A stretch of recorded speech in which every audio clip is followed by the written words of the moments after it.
Hi, Alexi here. Welcome back to my channel, where I know we're on Love Island discourse, but A, there are people that do it better than me, and B, I don't like Love Island. The two things I'm going to address in this video are, one was my original belief that this show has low-key become an OnlyFans ad disproven, and two, was Euphoria's finale MAGA propaganda. Also, if you hear breathing sounds in the background, that is my very old dog who is breathing particularly loudly today, but he just got stung by a bee and so half of his face is swollen up and you really want me to kick him out of my room? He looks real pathetic right now, guys. For point number one, the whole OF thing.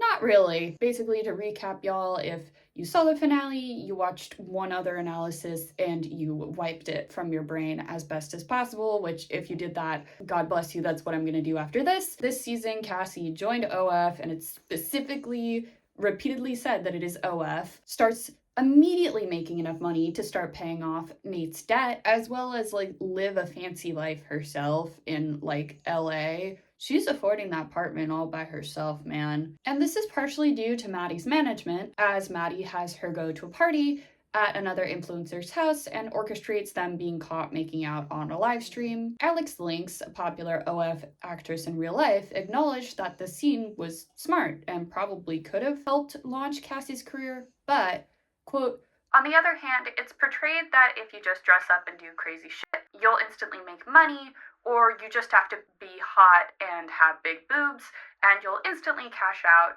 and it doesn't work like that. You have to really grow and nurture a fan base." Throughout the show, though, Maddie gives real-life examples of women who have made millions of dollars quite quickly on OF. Bad Baby, for example. Cites how much profit OF generates in a year, that kind of thing. Cassie says her nude shoots are tasteful, and that she finds the work empowering. Now, she does say those things in a meeting with showrunners on the show her sister Lexi is a PA for, and which she had a small part in, but then was potentially being offered a larger part in. So you could argue that she was just repeating stereotypical pro-OF talking points, almost as a parody. Sam Levinson said of the scenes involving Cassie's filming of OF content, quote, "Some of these scenes we only lit with these ring lights that she would use. When you're inside, it's a beautiful, glowing front light, but then you jump out of it and it's just a pool of light and everything surrounding it is dark. It's just gnarly and jarring. We wanted to capture what she's trying to show the audience and be inside of it, but then also pull back wider and see how depressing it is." Which, like, my knee-jerk reaction to that, right, is like, sure. But at the same time, Cassie gets punished by the narrative for deleting her OF through not getting the acting job that we previously talked about. Like, she deleted it because she was told that if she did so, then she would get a larger reoccurring part on this show that was actually inspired by her real life, but then they didn't end up giving it to her because she was a porn actress. So then she had to deal with no longer having her main stream of income. And then she's further punished for deleting her OF when her husband gets killed. R.I.P. Nate Jacobs. By R.I.P., I mean rest in pieces. Fuck that man. This is because, she can't pay his debts because she doesn't have an OF anymore. At the end of the show, she's redoing her and Nate's house to be an OF content house and offers Lexi a job script writing for it. I read this really interesting interview with Barbara Chalupova. I'm so sorry if I said that wrong. I'm sure it was not a great pronunciation. Who made the documentary Virtual Girlfriends, which is about OF creators in the Czech Republic. But a lot of what she said can be applied to the US and Euphoria. She says, "I was curious how this business actually works and whether it's true that if a woman gets naked online, she immediately becomes a millionaire, which is what the media seems to be telling us. Euphoria would like to convince us that this is the case. But, Chalupova continues, lots of girls are considering it, becoming OF creators, instead of applying for a job at a fast food place. But it's important to know that it does get difficult. It can lead to depression or a loss of privacy." And in my opinion, Sam Levinson does not really depict that aspect of being an OF creator in his fast show. Like, yeah, Cassie loses opportunities because of her OF content, but she can fall back on said OF content to make money again. Probably more money than she would have made in a small acting role. From the sources I found, the average of content creator only makes $150 to $180 per month. So actually, like Alex Link said, Cassie's arc is unrealistic. Also, OF takes 20% of a creator's earnings, which is extremely high for this sort of platform. What I suspect happened is that Sam Levinson made some sort of deal with OF so that he could use the company's actual name, which meant he couldn't portray them in a negative light, but that then leads to a bunch of the season basically feeling like an OF ad. So I stand by all of my join OnlyFans, it'll make you rich, will only take 20% of your earnings, join OnlyFans jokes. Okay, let's talk about the MAGA stuff. Pretty much everybody converts to Christianity at the end of the season. In the last few scenes of the show, Ali, who was Rue's sponsor and also Muslim, goes to the farm in like El Paso-ish, where Rue met like an Amishy Christian family after illegally crossing the border to smuggle drugs, and convinced them to help her by saying that she was a student journalist who was working on a story about those illegal immigrants, whom the family agrees are ruining America or whatever. He introduces himself as Martin, implying that he's left Islam, perhaps for Christianity, which Rue was getting into before she died of an accidental OD due to what she was taking being laced with fent. He's also wearing a Zion National Park hat. We'll get to that, I promise. The last shot of the show is the American flag waving over this isolated farm in the desert and Rue saying, "God bless America."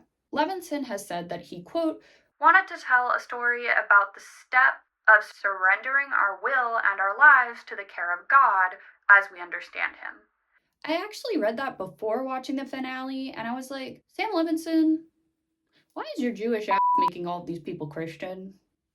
And I'm saying that as a Jewish person, okay? And that's actually why I thought this finale was so interesting. A lot of the pieces of the Bible that Levinson chose to include in this show were Old Testament. There actually wasn't a lot of Jesus in the show, and there was a lot more focus on God. Put a pin in that.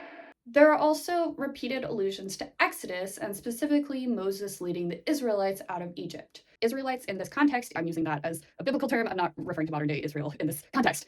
In a flashback of Alamo's childhood, we see him at church where they're singing Go Down Moses, which basically recounts the story of Exodus, so Moses leading the Israelites out of Egypt into the promised land. Rue also sees a burning Joshua tree that is clearly meant to be evocative of the burning bush, which is how God spoke to Moses and told him to go lead the Israelites out of Egypt through the desert for 40 years, receiving the 10 Commandments and into the promised land. As Rue is dying, she hallucinates her mother reading Psalm 115, part of which reads, "Why do the nations say, 'Where is their God?' Our God is in heaven. He does whatever pleases him, but their idols are silver and gold made by human hands." To me, this is evocative of Moses coming down from Mount Sinai after the Israelites left Egypt, holding the 10 Commandments given to him by God, only to see that the Israelites had melted their gold jewelry to make a golden calf to worship. They were going back to those idolatrous ways. Idolatrous. This is why I can't be a religious leader. I can't talk. Additionally, Rue dies, but Ali makes it to the promised land, that weird Amish farm. This is another good old Bible reference. Moses dies before reaching, again, the promised land. Rue also left her Bible on Lexi's couch, causing Lexi to start reading it. Like Moses, Rue led both of these people to salvation. But there is a bit of context that I don't know if Sam Levinson actually thought about, because I will not give this man credit. See, the story of Moses holds a really specific relevance to Black Americans. At its core, it's a story of escaping slavery as well as having to escape that oppression in a foreign land, to quote my favorite Psalm 137. I was sitting there watching this ending and was like, Sam Levinson's version of the promised land, that a Black man is escaping to from the foreign land of LA, is an isolated farm populated by racist white people. That's the promised land for Ali? Also, as many people have pointed out online, why were these people somehow not racist towards him? And like, why weren't they racist towards Rue for that matter? Like, we're really meant to believe they just don't like Latino people, but they're fine with black people? We're really meant to believe that? They're somehow like randomly woke in that way? Sam Levinson, are you stupid? Also, I could maybe believe that Sam Levinson really was telling a story about the step of surrendering our will and lives to the care of God as we understand him if different understandings of God were used. But instead, a bunch of these characters convert to Christianity specifically. Lexi gives Cassie this whole pitch on why she should read the Bible and how it's actually super interesting and action-packed. And I'm saying this as a Hebrew Bible / Old Testament enjoyer. It can get real boring. And this is why I'm skeptical of the interpretation. It's actually a critique of the white Christian version of the American dream. Because if that's the case, then why is Lexi pitching the Bible so hard to us? Why does Ali lose faith in Islam and has to find comfort in the Christian version of God? So, most of the black characters in this show either die or become Christian. The two of the Nazi characters escape the DEA raid on Laurie's weird white supremacist cartel and are able to hitchhike away. Basically, they remain unpunished, if you will. I've actually seen some really interesting interpretations of this online that I quite like, which is that this is supposed to show how horrible people like them can just be absorbed back into society without consequence. And I really wish that point was like actually driven home in the show by like maybe the driver of the car clearly seeing the swastika tattoo that Faye's boyfriend gave her on her back and just kind of like shrugging and still helping them. And I also feel like that would have fit in well with Ali's speech towards the end of the episode, where he talks about needing to hold everyone in the drug trade accountable. Dealers, yes, but also those who receive shipments of the drugs at ports, governments that allow all this to happen, like the entire line of people that are involved. This scene could have been an interesting reminder that it's not just Nazis who help Nazis, it's also everyday white people that don't want to be impolite by refusing them a ride. Also, I know that Ali is wearing a hat that says Zion. This likely has a meaning beyond the biblical concept of the promised land in a Sam Levinson production. There's actually a theory that Sam Levinson basically didn't give Jules anything to do this season as punishment for Hunter Schafer being involved in Jewish Voice for Peace and other pro-Palestine movements.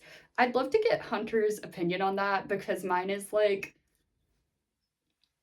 yeah, that seems pretty plausible, to be so honest. All this taken with MAGA Barbie herself, Sydney Sweeney, getting an ending where her ring light literally circles her head like a halo, or I think it's the Renaissance, where they would paint people with that like halo of light around their head as like an enlightenment glow. It's giving conservative wet dream. And like, here's the thing, I think it's possible that Sam Levinson meant to write a critique of like something. And I don't think that his intent like doesn't matter at all per se, but I do think the impact, whether he meant it or not, is a MAGA human whistle. Like both my son and Mochi could hear that shit. It is beyond a dog whistle, okay? He tried to make that whistle higher pitched by not mentioning Jesus specifically. That's how dog whistles work, right? But like low-key, he failed on that front by having Lexi proselytize at the end. I'm going to leave you with a quote from The Review Geek on episode 7.